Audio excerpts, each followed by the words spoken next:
The rock bottom. It was a cold, gray morning when Pluto realized he had hit rock bottom. He sat on the edge of his bed, staring at the clutter around him, dirty clothes piled in the corner, dishes stacked on his desk, and a layer of dust covering everything. His phone buzzed incessantly, but he didn't have the energy to check it. For months, he had been battling a mysterious illness that left him exhausted, nauseous, and unable to function like he used to.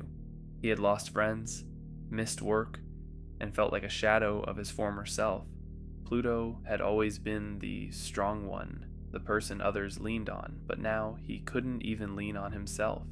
He felt trapped in a cycle of despair, unable to see a way out. That morning, though, something shifted. He looked at himself in the mirror and whispered, "Enough." Step 1. Cleaning up. Pluto decided to start small. He began with his room. It felt overwhelming at first, but he told himself, just one corner at a time. He picked up the clothes, washed the dishes, and wiped down the surfaces. As the physical clutter disappeared, he felt a tiny spark of hope. His room wasn't the only thing he cleaned up. He started taking care of himself again.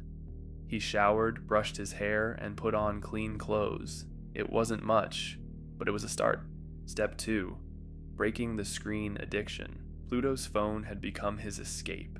He spent hours scrolling through social media, watching the same shows over and over, and numbing himself to the world.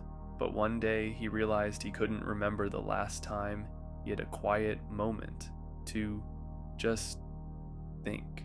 He decided to take control. He deleted the most distracting apps and set limits on his screen time. At first, it was agonizing. He felt restless and bored, but slowly, he began to rediscover the joy of reading, writing, and simply being present. Step 3. Trying new habits. Pluto knew he needed to take care of his mind and body, but he didn't know where to start. He decided to experiment. He tried journaling for a week, writing down his thoughts and feelings each night. He started going for short walks, even when he didn't feel like it. He signed up for therapy, something he had always been too proud to consider. At first, it felt awkward and uncomfortable, but over time, he began to see the value in it. Therapy gave him tools to manage his anxiety and a safe space to process his emotions. Step 4. Finding direction. As Pluto began to feel a little stronger, he realized he needed a sense of purpose. He had spent so long just trying to survive that he had forgotten what it felt like to dream. He started reading books about personal growth and watching videos on goal setting. He identified the areas of his life that mattered most to him: health, relationships, career, and creativity. For each area, he set 2 goals: a ceiling goal, something ambitious, and a floor goal, something achievable. This gave him a clear direction without overwhelming him. Step 5. Building a routine. Pluto knew that consistency was key. He created a daily schedule that prioritized his goals. His mornings started with a short meditation and a walk. He dedicated time to his creative projects in the afternoon and made sure to connect with loved ones in the evening. At first, sticking to the routine was hard. There were days when he felt like giving up, but he reminded himself that progress wasn't about perfection. It was about showing up, even on the hard days. Step 6. Keeping promises to himself. One of the biggest challenges Pluto faced was trusting himself again. For so long, he had broken promises to himself, skipping workouts, procrastinating on projects, and avoiding difficult conversations. He decided to change that. Every time he followed through on a commitment, no matter how small, he celebrated it.